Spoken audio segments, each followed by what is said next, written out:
بالله عليك يا عم السفاح، سيبني اروح. فين يا بت الدهب يا بت؟ والله يا عم الدهب كله في البيت، ماما قالت لي سيبيه قبل ما تنزلي. يعني اخطف امك يعني ولا ايه؟ مش فاهم. بالله عليك يا عم السفاح، سيبني يا عمو. انا عايزك يا حاجة تهدي خالص عشان نعرف ندور عليها. ودي هتلاقوها فين يا حضرة الضابط؟ بنتي ماتت خلاص. بيني وبينك يا حضرة الضابط، اصل بنتها بتمشي بدهب كتير في ايديها، فهتلاقي السفاح خطفها. لا يا ام عبير، بنتي ما مشاتش النهارده بالدهب. انا قلت لها خلي الدهب في البيت عشان خايفه من السفاح يوم يخطفها. طيب يا حاجة قولي لي، هي كانت المفروض تروح البيت الساعة كام؟ المفروض كانت تبقى في البيت هنا الساعه 2 الظهر. طب يا حاجة انت شاكة في مين هو اللي ممكن يكون خطفها؟ هو في غيره يا اخويا؟ اكيد هو السفاح، مفيش غيره. طيب يا حاجة احنا هنحقق في الموضوع، بس يا ريت لو عرفت اي معلومة تيجي تبلغينا على طول. حاضر حاضر يا حضرة الضابط، عوض عليك يا بنتي. ما تقلقيش يا ام زنوبه، ان شاء الله يا اختي هيلاقوها. في إيه يا جماعه؟ هي الحكومه كانت عندنا ليه؟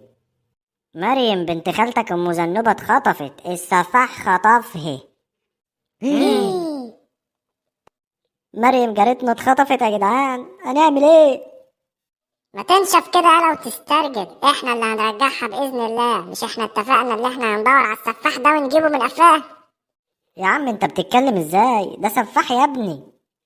اسمع ما اقول لك يا اسامه، اذا كنت انت خواف فانا ما بخافش، انا شجاع جدا.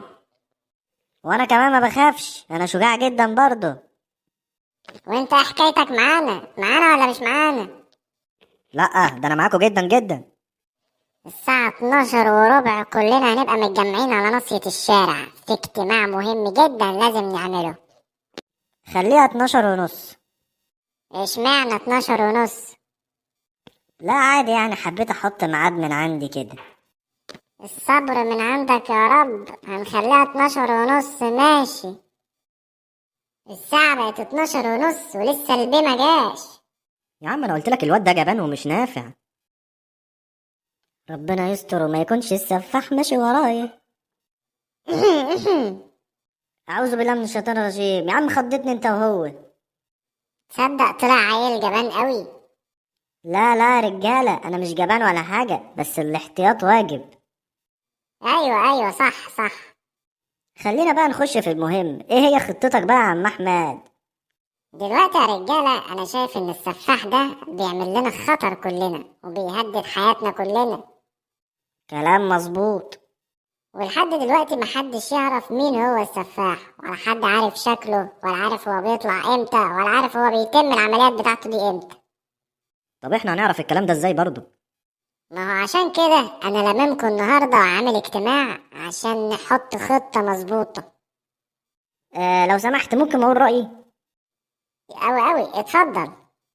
الفترة الأخيرة دي في الأخبار أنا ملاحظ إن السفاح بينقي الفريسة بعناية، يعني بيشوف مين الضحية اللي معاها فلوس، الضحية اللي لابسة دهب والضحية الحلوة قوي، وبيخطفها. فمتهيألي السفاح بيمشي ورا الحاجات دي. تصدق يا سابا انت كلامك صح، انت طلعت بتفكر حلو اهو. عيب عليك، ده أنا عاجبك قوي.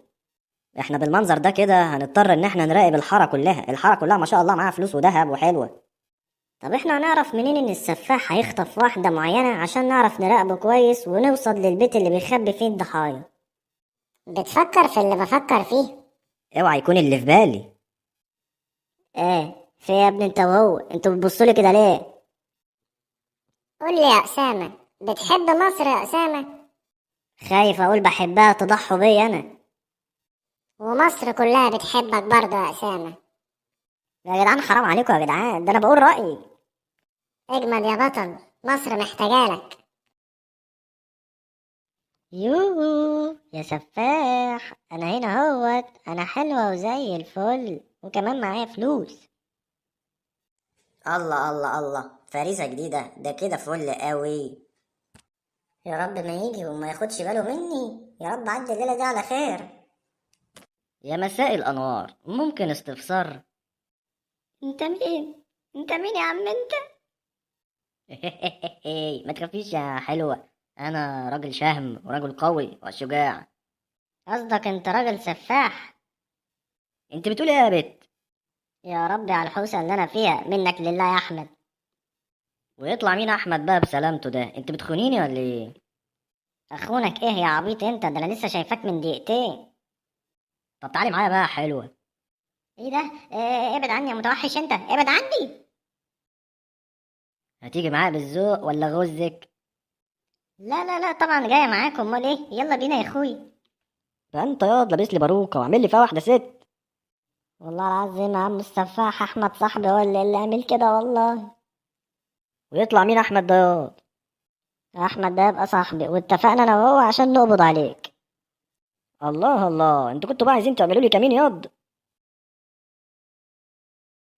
انت متأكد يا اسطى ان هو ده البيت؟ ايوه يا عم هو، مش انت كنت مراقب معايا؟ السفاح خده فوق في البيت ده. يبقى يلا بينا ننقذ الواد اسمع أسامة. بقى ياض انت وهي، انا مش عايز قلق ومش عايز صوت، واللي هيفكر يهرب فيكم هقتله. حاضر يا عم السفاح، ده بيتك برضه محدش يعرف يطلع منه، يعني احنا هنا ضيوف عندك والله. ولا ما اسمعش صوتك يالا انت يالا. حاضر يا عم السفاح حاضر، بس استفسار بسيط بس. هو انت ناوي تعمل فينا ايه ان شاء الله؟ لا لا لا ما تقلقش، ده انتوا ضيوف عندي النهارده، هعمل لكم شاي ان شاء الله. طب تصدق يا استاذ سفاح ان انت راجل محترم؟ بعد اذنك معلقتين سكر زياده بس في الشاي بتاعي. ما اجيب لك شيشه بالمره ياض. الله يخليك، تسلم يا عم السفاح، انا اصلا ماليش في الشيشه، بس ممكن سكرتين فرط ال ام. من عينيا يا حبيبي، من عينيا، ان شاء الله الصبح هصحيكوا عشان تشربوا اللبن. والله يا استاذ سفاح انت راجل محترم واحنا ظالمينك. ده انتوا ايامكم سودا معايا. يا حسن السودا انا ياما. يا اسطى ما كنا ندخل من الباب الرئيسي، انت ليه مدخلنا من الباب بتاع البدروم؟ يا غبي انت مش فاهم، دي عملية انقاذ. انت قد ما بتسمعش افلام اجنبي ولا ايه؟ لا انا بسمع افلام كرتون. لا اسمع ما اقولك، هتستظرف هطلعك فوق عند السفاح. لا لا يا اسطى روق كده، انا هسكت خالص. دلوقتي بقى دور معايا على اي دليل يمكن نلاقي اسامة. اسمع ياض انت وهي، انا هنزل انام، مش عايز اي قلق ولا اي نفس. حاضر يا عم السفاح. مش عارف ليه ياض انا مش مستريح لك ياض، عايز اخلص منك. يا عم السفاح والله العظيم ما عملت اي حاجه. برضه مش مستريح لك. ده ايه التلاجة دي كلها؟ دي تقريبا كده تلاجة حفظ الموتى. يا ماما يلا يا اسطى نطلع ندور فوق، اسامة مش هنا. بص يا استاذه مريم، انا مش عايزك تقلقي خالص، انا هنا عشان انقذك. لا يا شيخ، هتنقذني ازاي بقى واحنا الاتنين محبوسين كده؟ لا لا ده دي خطه انا واصحابي عاملينها عشان نوقع السفاح ونعرف مكانه، ما تقلقيش هم على وصول. اطلع يا احمد ما تخافش. يا عم انا مش خايف، انا مرعوب. وبعدين بقى في العيال الخوافه دي. ايه يا نهار اسود. في إيه يا اسطى؟ في إيه عندك فوق؟ ارجوك ما تاكلنيش، ما تذبحنيش، ما تقتلنيش.